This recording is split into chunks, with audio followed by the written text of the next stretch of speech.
Hey everyone, this is Christine with Black Tea News. Today I want to talk about Rege-Jean Page, who's the star of Bridgerton, and the controversy about how he was denied a role in Krypton or passed over because he's black, and why this is a non-story. But really quickly before we get into it, please visit blacktnews.com. Check out content that I have there. Check out any merchandise that I have there that will support, what I'm doing here. And if you would be so inclined, if you would like to financially participate, you can go ahead and donate on the website, or you can do so by following one of those links there. Appreciate everything you do. Thank you for being part of the conversation. So the story is this actor who got his big start on Bridgerton was apparently auditioned or went out for the role in Syfy's Krypton, which is a story about the grandfather of Superman. Conversations were had with Geoff Johns, who is a longtime comic book writer, who's been in the film, side of things for DC, Warner Brothers and stuff for a long time, worked on shows like The Flash, Arrow, and etc. And of course things on the big screen like Justice League. And allegedly he was like, hey, we have to respect our continuity, and people aren't going to wrap their heads around this black person being the grandfather of Superman when people think Superman and they think someone like Henry Cavill, which I just want to point out, like, if you're talking about like Superman, if you're talking about the cartoons, see, maybe you could get away with something being more a little ambiguous. I know people, like, I had arguments like, no, Lex Luthor's black. What are you talking about? Geoff Johns is correct. Like, people do think of Superman. They generally do think of a white Superman who's Clark Kent, because that is how he's been portrayed and has been portrayed for a long time. There's other versions of Superman from other realities or whatever that are black and so on from different Earths. But this Superman, the Clark Kent that we are accustomed to, yes, he is portrayed as Caucasian, and his grandfather is also Caucasian. How would you know? Well, there have been comic books in the past where they have talked about his grandfather and showed them, but just obviously he's correct in protecting the lore, and unless they're going to go ahead and change Clark Kent as far as his biological background, it would be weird if a black guy just played his grandfather. Now some people are like, oh, but you want to make him the hero, but you go ahead and make the villain a black guy. Well, you want your diversity, there you go, take it or leave it. Do I think they should have made Zahn a black guy? Not really, but there you go. You wanted your diversity, there's a speck of it. This actor, he did say something recently, like, I'll bring it up, and there's hurt feelings, but you move on, which I totally understand his attitude, like, oh, maybe I can be on this show on the Syfy channel on Syfy, and it would have been like his breakout starring role if he had gotten it. So to not get that role because you're black, and obviously there's nothing that you can change, that just kind of sucks. But he's like, we're still flying, we're still going on. And so if that's his attitude, I understand that, I applaud that. But the fact that this was written in an article, it's kind of making it seem like it's a bigger deal than what it is just silly. Now, they even said it was a controversy. It's not a controversy. It's just a fact of reality. Like, you're an actor, there's roles you're not going to get because you're fat. There's roles that you're not going to get because you're too short. There's roles you're going to get because you're too tall, especially if your male counterpart is on the shorter side. You can't be like an Amazonian tall woman in a romantic comedy or something like that, unless that is a joke. There's gonna be roles that you do not get because you don't fit a certain typeset, and there's gonna be roles that you don't get because you're the right race, or that goes for people of all kind of ethnicities, especially today when people are so picky about people of the wrong race. People are upset if you're not really a trans actor playing a trans character. People are upset if you're not a gay character playing a gay character. Like, people are just so weird about people who fit particular roles, that for people to be upset, or someone writing an article like, this is a controversy that a black man didn't get cast in a role of someone who's supposed to be white looking, that's just really silly. Now, the article kind of points the finger at Geoff Johns as if he did something wrong, but it's his job to sit there and say, hey, these are how things are supposed to be. So I'm just trying to keep some kind of consistency with that.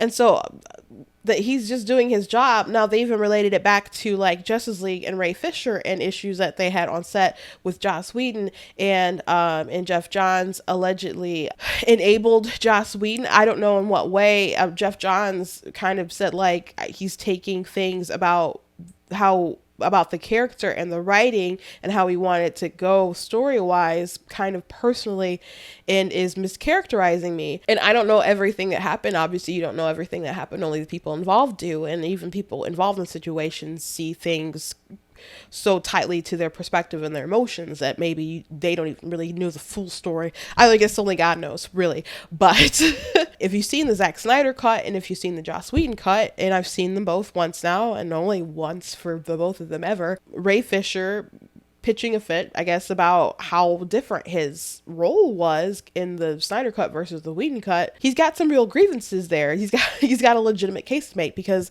in the Snyder cut, he's basically the emotional anchor, almost legitimately the main character of the entire story. In my opinion, I really think that Joss Whedon had a story that made more sense with the mother box, and in what the story that should have been told at the time, is because Snyder told a story about him being a grieving child with his mother who recently died, dealing with how he was with his accident, but really just mostly an anger toward his father. And Joss Whedon focused on him being mad at his dad, but also being this mix between him and Machine, and trying to keep his identity while being connected to this mother box. So honestly, I think I would have preferred Whedon's take with the rest of the story and how he played a role, because actually his crisis with the mother box and stuff was kind of more important to the actual story. You can write a whole bunch of things when your movie's 4 hours long. I would have rather had some more background with Cyborg, and some of the shots he did were really great and stuff, and had that added to the original story, as opposed to just flat out everything that Snyder did. Because honestly, by the time spoiler alert, when his dad died, I was just like, he better die, because they're taking up too much screen time. That's how I felt.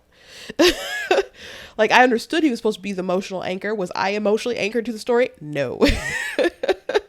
They didn't quite do it for me. Jeff Johns had a disagreement with Ray Fisher over story, and he's misinterpreting it to like maybe there's some kind of racial thing. I don't think that's fair, but again, we don't know. But obviously they're trying to paint this story with Krypton into like a bigger deal, so they're tying it back to the Justice League story. And Jeff Johns, which I just found out, maybe I knew this and just forgot, but he's actually from Michigan. He's grew up in the area not too far from me. He had a black wife. He has now an Asian wife. Obviously got divorced, and he has mixed race children, and he himself is of Lebanese descent. Now, that doesn't mean that he's not racist. That doesn't mean that he wouldn't be insensitive. That doesn't mean that there's not genuine beef that is legitimate with Ray Fisher. None of that means that. However, as far as this particular story with his Krypton TV show, this is such a non-story, and for people to act like it's a big deal because an actor missed out on a role that wasn't quite suited for them, it's just ridiculous. And you know what? It happens all the time. Jesse McCartney missed out on being Zuko from Avatar: The Last Airbender, and he got training and all this other stuff because at that point in time, people were upset about the whitewashing with Aang and Katara and Sokka, which I thought the Aang kid was actually fine and looked like Aang enough, but the Sokka and the Katara thing was like, what the heck? So how do they fix things? They decided to make all the Fire Nation like Indians. As opposed to making all the people who were like the darkest in the story actually be the darkest people of the film. But you know, Jesse dodged a bullet. So congrats. You know, Dean Cain almost didn't get to play Superman because they thought he was too short. As gorgeous as he is, maybe he's too fine to play Superman. I don't know. No, because Henry Cavill is fine. He's just so fine. But you know, Dean Cain, he almost didn't get the role because they thought he was a little too short in stature to be Superman. But it's just so happened he was from 90210, and there was all these women who was like excited because he was there, and they're like, oh, I guess we have something. So they didn't pass up on Dean Cain, who is a sweetheart. I know a lot of people don't like his politics, but obviously you're watching this on my channel, so you probably enjoy my politics. But he's a sweetheart. I got to meet him a few times. He remembered my name. So anyway, it's a tough break. I'm glad that he just kind of brought it up because I guess it was in the news, and just kind of shrugged it off and said, you move on. And he had his breakout role with Bridgerton, which apparently he's not doing another season of because his arc was only for one season, and he's taking his strides and he's going to move on and do something else. And I'm sure because of that breakout role, he'll get lots of things. So, having a stint on the Syfy channel, for a, you know, super powered TV show, I'm sure there'll be other opportunities like that, or better ones, for this young man. So just really a non-story, but people are just so funny today. But thank you for watching. Please visit blacktnews.com for other content, for other videos. Please read articles and also check out the store that I have there. Please support, and if you would like to financially just directly support and donate, you can do at the website, or you can do with one of those links down there. Thanks for being part of the conversation. I'll see you guys next time.